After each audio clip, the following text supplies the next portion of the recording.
आज जो लोग ये कहते हैं कि हम साहब पढ़ लिख के मेहनत करके नौकरी में आ गए, मैं उनसे एक प्रश्न करना चाहता हूँ। अगर बाबा साहब डॉक्टर भीमराव अम्बेडकर जी इतनी मेहनत ना करते और पढ़ने का हमें अधिकार ही न मिल पाता तो क्या हम पढ़ सकते थे? नहीं पढ़ सकते थे। लेकिन आज जो हमारे भाई लोग ये कहते हैं कि हम साहब अपनी नौकरी पढ़ने के दम पर आ गए, तो उन्हें याद करना चाहिए कि तुम्हारे ऊपर बाबा साहब का बहुत बड़ा कर्जा है और उस कर्जे को उतारने के तुमने पूरे ज़िंदगी में कोई प्रयत्न नहीं किया, तो इसका मतलब बाबा साहब के साथ आप अच्छा नहीं कर रहे हो। हम पर इतना बड़ा कर्ज है, मुझे उतारने की ज़रूरत है। मैं जो ये कार्य कर रहा हूँ, आप क्या ये समझते हो मुझे कोई शौक़ है? आप भी अगर बाबा साहब को पढ़ोगे तो पल पल तुम्हारे आंसू आएंगे, क्योंकि आज बाबा साहब की कुर्बानी को हम लोग भूल गए। बड़े बड़े पदों पर पहुंच गए, बड़ी बड़ी कोठियां बना ली, गाड़ी घोड़ा खरीद लिए, लेकिन समाज के नाम पर हमने रत्ती भर कुछ नहीं किया। इसका मतलब हम बाबा साहब के सपनों को साकार करने में कुछ भी मदद नहीं कर रहे। बाबा साहब ने कहा था, ओ बहुजन मेरे मरने के बाद, ओ बहुजन मेरे मरने के बाद इतना फर्ज निभा देना और जिस कारवां को मैं लाया यहाँ तक पीछे नहीं हटा देना। उन्होंने कहा था, जिस मेहनत से मैं तुम्हारे समाज को यहाँ पर लेके आया हूँ, उस समाज के लिए कुछ न कुछ करते रहना। लेकिन आज ये देखा जाता है कि घोड़ी की इतनी लंबी पूंछ हो गई, और अगर उस घोड़ी से ये पूछो कि तूने इस पूंछ से क्या किया, तो उसका जवाब मिलेगा कि उसने अपनी पीठ के अलावा कुछ भी साफ नहीं किया। अरे मेरे बड़े बड़े पदों पर बैठे भाइयों, बाबा साहब ने ये कहा था कि पहले शरीर से काम करो समाज के लिए, और शरीर से नहीं कर सकते हो तो जो समाज में कार्य कर रहे हैं उनका थोड़ा बहुत सहयोग करना चाहिए। हम ये धम्म कार्य जब करते हैं, जब कोई शिविर लगाते हैं, बाबा साहब की जयंती निकालते हैं, तो जब चंदा लेने जाते हैं तो बड़ी शर्म आती है। खुद भी नौकरी कर रहे हैं और पत्नी भी टीचर है, और अंदर से कहते हैं साहब रसीद कटवा लो, तो 150 रुपये निकाल के लाते हैं। शर्म आनी चाहिए। अरे मैं खुद कुछ नहीं कर सकता हूं, तो जो कर रहे हैं उनका सहयोग मुझे करना चाहिए। इसलिए मेरे भाइयों, मैं तो आप सबसे कहता हूं, मैं अकेला मेहनत कर रहा हूं, हमारे जैसे अब बहुत लोग हैं, और आप सब किसी न किसी रूप में मेहनत कर ही रहे हैं। और मैं ये चाहता हूं कि जो मेहनत कर रहे हो उसमें और गुणवत्ता ला करके और जोरों पर करिए। हमारा समाज बहुत पीछे है, और सबसे समाज पीछे होने में कमी अगर कहीं देखोगे तो हमारा समाज, हमारे लोगों को, जो समझदार लोग हैं, उनकी बात नहीं सुनना चाहते हैं। आज की जो नवयुवक पीढ़ी है उन्हें हमें समझाना है, बेटियों को, भाइयों को समझाना है। धम्म का अगर कोई कार्य होता है तो हमें इन बच्चों को जरूर ले जाना है।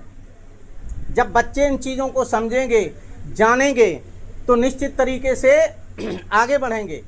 आज हमारी बहनें ये बैठी हैं, दीपावली अभी आने वाली है, सावन के बाद भादों, और भादों के बाद कुआर, और तभी तो आती है ना दीपावली। दीपावली आती है, आज रक्षाबंधन है। बहुत बहनें बैठी होगी कि मुझे राखी बांधना है। राखी जानते हो क्या है? इस राखी ने ही तो तुम्हारा सत्यानाश कर दिया। इसका इतिहास पढ़ोगे तो हमारे जैसे लोग कभी राखा नहीं बंधवाते हैं। क्यों? अब एक बात बताइए, किसी की बहन टीचर है और उसका भाई बिना पढ़ा लिखा खेती करता है, अब वो राखी बांधने जा रही है, क्यों? कि भैया मेरी मदद करेगा। राखी क्यों बांधी जाती है? कि भाई बहन की रक्षा करेगा। अब ये बताइए, बहन सब लायक है, गाड़ी घोड़ा मकान दुकान है उसके पास, और भाई गरीब है, और भाई को राखी बांधने जाएगी, क्या वो भाई रक्षा करेगा? बताओ, फिर तुम्हारी इस राखी का क्या मतलब हुआ? अरे राखी तो उस बलि राजा को बांधी गई थी, उसको मार करके जमीन में गाड़ दिया गया था।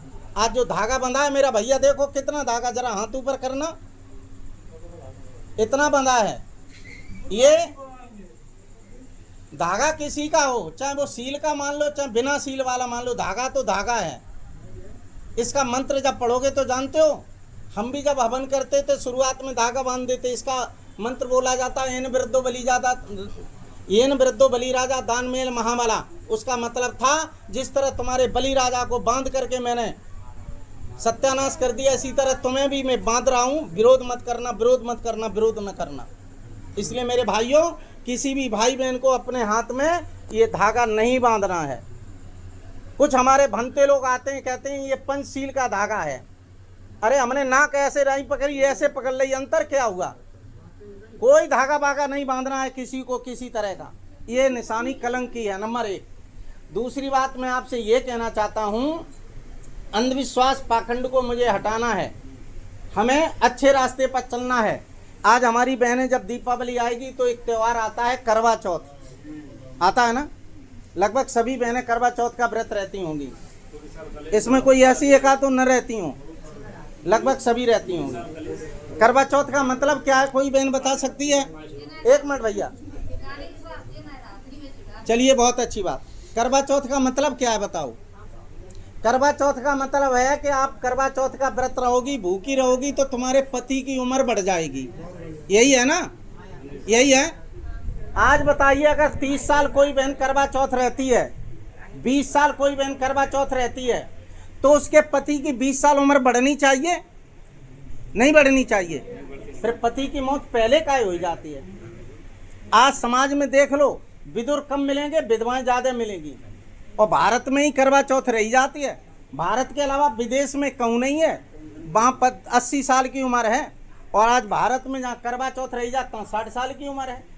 अरे मेरी बहनों, ये नहीं जानते हो, ये केवल हमारे दिमाग को पंचर किया गया। करवा चौथ के दिन इटावा बुद्ध विहार पर हम लोग 5 बजे से, एक बहनों का संगठन है हमारे यहाँ, उनकी बैठक कराते हैं, और वही उसमें संचालन करती हैं, बैठक करती हैं। लगभग 100 से ऊपर बहनें आती हैं, सबको मैं एक एक लोई और गिफ्ट दे करके उन्हें सम्मानित करता हूँ। वो 100 बहनें ऐसी हैं जो करवा चौथ का व्रत नहीं रहती हैं।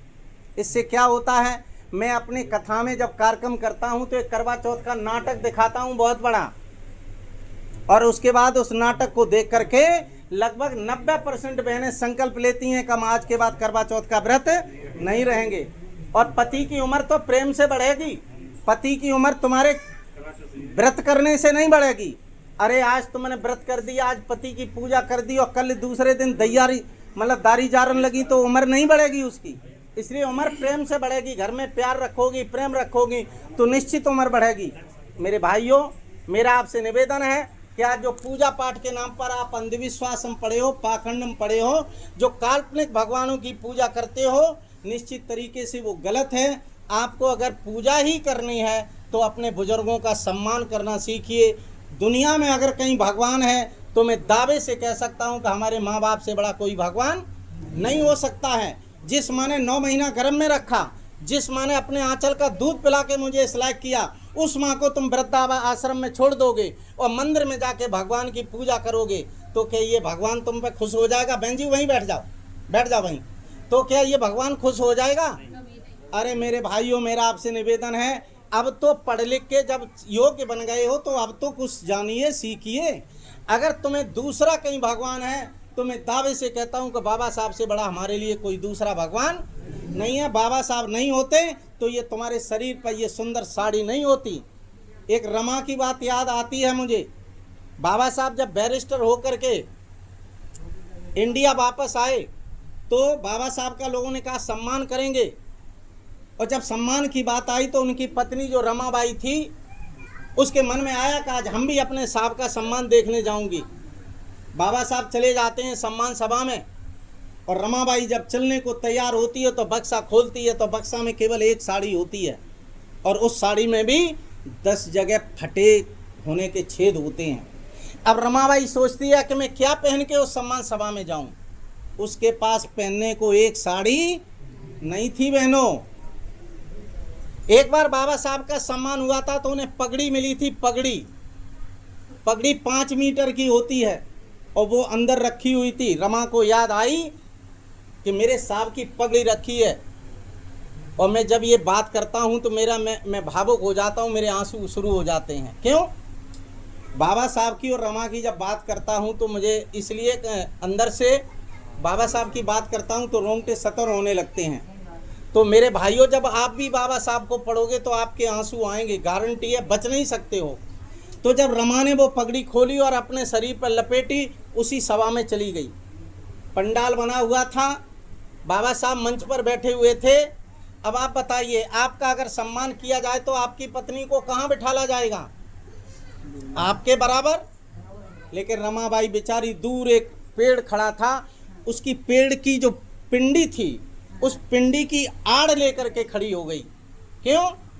वो समझ रही थी कि अगर मुझे किसी ने इस वेश में देख लिया तो हमारे साहब का अपमान हो जाएगा। कार्यक्रम संपन्न होता है, बाबा साहब की नज़र किसी तरह पड़ जाती है।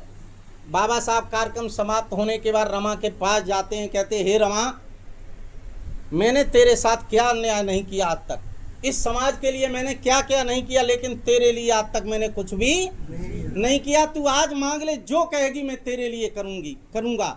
इतनी बहनें बैठी हैं, मैं आपसे पूछ रहा हूँ, अगर आपके पति कहीं बाबा साहब के रूप में होते और उस समय तुम रमा होती और आपसे अगर पूछते, तुम्हारे पति साहब पूछते कि अब तुम कष्ट में रही हो, आज मांग लो, जो मांगोगी वो मैं तुम्हारे लिए करूँगा। बहनों सही बताना, क्या मांगती आप? क्या मांगती? अरे यही मांगती, जेवर मांगती, साड़ी मांगती, बगला मांगती, कोठी मांगती, गाड़ी घोड़ा मांगती, और कुछ मांगती। लेकिन जानती हो रमा ने क्या मांगा? इसलिए रमा का त्याग याद किया जाता है। हम लोग जब मंच पर सुनाते हैं तो 80% नहीं 90% भाई बहन रोते हैं। रमा ने जानते हो क्या मांगा? रमा ने कहा, हे साहब अगर देना ही चाहते हो तो मैं आज जब घर से निकली तो ये सोच रही थी कि मैं क्या पहन के जाऊं, मैं क्या पहन के जाऊं, और साहब अगर तुम मुझे देना ही चाहते हो तो मेरे बाद इस समाज में कोई भी बहन किसी कार्यक्रम में जाए तो वो ये कहे मैं कौन सी पहन के जाऊं। उसके बक्से में इतनी साड़ियां होनी चाहिए तो वो ये सोचे लाल हरी पीली नीली कौन सी पहन के जाऊं। मेरी बहनों, ये साड़ी जो तुम्हें मिली है ये बाबा साहब के त्याग की बदौलत मिली है। आपकी बदौलत बाबा साहब ने कानून मंत्री के पद से इस्तीफा दिया था। कोई बहन नहीं जानती होगी, तुम्हें क्यों नहीं जानती होगी कि अब जनाना है। हमारे जैसे लोग समाज में कूदे हैं और आपको बिल्कुल जनाएंगे। इसलिए मेरे भाइयों बहनों, आज का जो कार्यक्रम है मैं लंबा नहीं बढ़ाना चाहता हूं, क्योंकि फिर कभी मौका लगेगा। मैं एक बात और आपसे कहना चाहता हूं और कार्यक्रम को समाप्त करता हूं। ये जो मैंने वीडियो बनाया है 12 मिनट का, श्रद्धेय राका जी का, ये इस पर मैं फ़ोटो लगाऊंगा बहुत अच्छा। और आज का कार्यक्रम आप लोग, हमारा SK शिरोमणि चैनल है, SK शिरोमणि चैनल पर ये आप लोग 6 बजे देखोगे, 7 बजे ये पोस्टर आप सबका फ़ोटो उसमें लगा होगा। SK शिरोमणि चैनल को आप लोग ज़रूर ही देखना, सब्सक्राइब करना, और निश्चित तरीके से ये वीडियो आपको उसमें मिलेगा। आपका गांव लिखा होगा, आपका नाम लिखा होगा, और आप लोगों की सबकी फ़ोटो इसमें चल रही होगी। तो आप लोग SK शिरोमणि चैनल पर ये वीडियो ज़रूर देखना। ये मेरा चैनल, 2 चैनल हैं, SK शिरोमणि और SK शिरोमणि 1, दोनों ही चैनल मेरे हैं, आप लोग देखना।